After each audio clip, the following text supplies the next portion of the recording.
This is Hidden Killers Week in Review. A look back at the most prolific stories of the week. This is the examination of the hidden human condition. You're listening to the Hidden Killers podcast. This is the Hidden Killers podcast with Tony Brueski. We are talking with author and reporter Leah Satili today about Chad and Lori Daybell. When we go back to the beginning of Chad and his books, which really weren't very popular, it didn't really have a good following. He's a horrible writer, but it spoke to some people. At the end of the day, it's the message that seems to matter, and it certainly resonated. Where did Chad begin doing this? Like, why did he start writing these books? What was his inspiration to become what I think he thought of himself as a prophet, if you will, in his own little break off of LDS? Yeah, it's a journey that I traveled down. So he always wanted to be a writer, and in fact, kind of got his start, I would say, working for the student newspaper at Brigham Young University in Provo, Utah, which is not far from the town he grew up in. I went there and went to the special collections there to read all of his articles. And, you saw a young person just like I was, experimenting with their voice, but also really embracing, even then, kind of a conspiratorial side of the LDS faith that I thought was very interesting. At a certain point, journalism wasn't enough for him. He worked in newspapers. Journalism is about writing about facts. Mm-hmm. And I think that he had big aspirations to write fiction. And there was a trend really in the 1990s, late 90s, early 2000s, when these what we would call near-death experience writers were becoming very popular in America, but also very much so in Utah and in the LDS faith. People who said, I died, I saw Jesus, and I came back to tell you, the Mormon people are the chosen ones. That became very interesting to Chad. He started to talk about that maybe he had his own near-death experience. People in his family that I talked to said they never heard him refer to this ever. Mm-hmm. But he not only claims one, but two near-death experiences. And he started his own book publisher at a certain point. So I think he saw there was a real economic benefit from publishing other near-death experience writers. So he started doing that. Some of them became very popular. And then at a certain point, he started writing his own books. All of his books are couched as fiction, but they often do start, I've read all of them, they start with an author's note that says, over time, this is fiction, but some of it might be real. And then you see him kind of becoming more and more bold, like maybe not being so afraid that the church will cramp down on him and saying, this is real. I believe this is what's happening. And within those writings, obviously, he didn't have a huge following, but Lori was drawn into this. Before we even get to Lori entering the picture, I want to get kind of some conjecture on this, because it'll be important for, I think, later in the conversation. Chad going into this, writing these books, seeing that there's some sort of financial gain here, however small it may be, but it's something. And it gives him some purpose. It gives him some attention. It seems like this is kind of a loner type individual, really didn't have it most of his life. And now suddenly, ooh, look at me. I write these things and there's enough people that go, oh, must be something to this. Do you think he believed these books, his writings, these experiences that he had?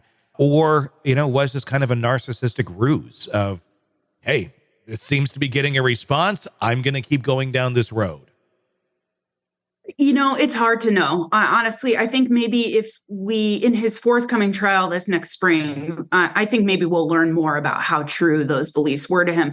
I mean, certainly he was building a sort of mindset that you see over time that I've observed really at the far right political fringe, a kind of, uber libertarian mentality, talking about committing violence against liberals or that people need to escape to Idaho to be safe. Yeah. I think that he seemed to believe that.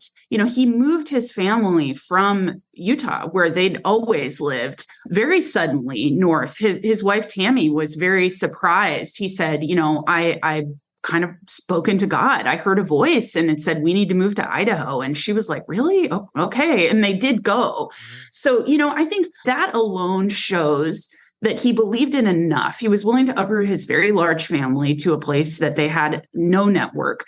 But within these circles I've been telling you about, there is this idea that Utah is broken, that it's not going to be the new Zion where the Mormon people will be reborn. When Jesus comes again, they will be lifted up, and saved. But there are people who believe that Idaho, specifically Rexburg, Idaho, will be that place, that that's the new Zion. And it seems silly to talk about, but there are people who really think that. So, in terms of belief, that is what we know. At least he believes those things. Over time, he became such a fixture on these circuits because of his books. He gave a lot of speeches. He would do a lot of home meetings with small groups talking about his ideas and, kind of doing kooky things like using pendulums to discern, people's questions, very occult practices. So whatever it was, it was working for him in a way that I think any other writing he'd done previously hadn't. Why Rexburg? Boy, I wish I could answer that. I think that Idaho is a fascinating place. I've spent, much of my career reporting a lot in Idaho. It's a state where there's a long history of an embrace, not a mainstream embrace, but enough of an embrace of fringy people. So in the northern part of the state, you've had groups like the Aryan Nations that moved there and found a lot of support, and that, were also chased out by the community. In southern Idaho, that is, really an extension of Utah. It's a very LDS area. And, at the same time, through like the 1970s and the 1980s, it was very popular for the John Birch Society, which is kind of, a group you don't hear a lot about these days. But at the time, it was a real conspiratorial political group who believe, the communists were going to come streaming over the borders. The world was going to end at any time. John Birch Society membership was very popular with members of the LDS Church. So I think that over the years, the Salt Lake Valley has really diversified. It's become very similar to a lot of other Western cities. It's changed a lot. The percentage of LDS people that live there, where the church is based, is very low at this point. So I think by going to Rexburg, you're going to a place that has a BYU campus, it has a temple, and is very heavily Mormon. Something like 80% of the population there is LDS. So you move there, you're around maybe more people that have a history of kind of embracing these sort of John Birchy ideas and that kind of thing. That's the best explanation I can give. That makes sense. I mean, kind of the, conditioning of the area, and then that's kind of their base level, and it seems a lot more normal, if you will, or common. That is the norm in that area then.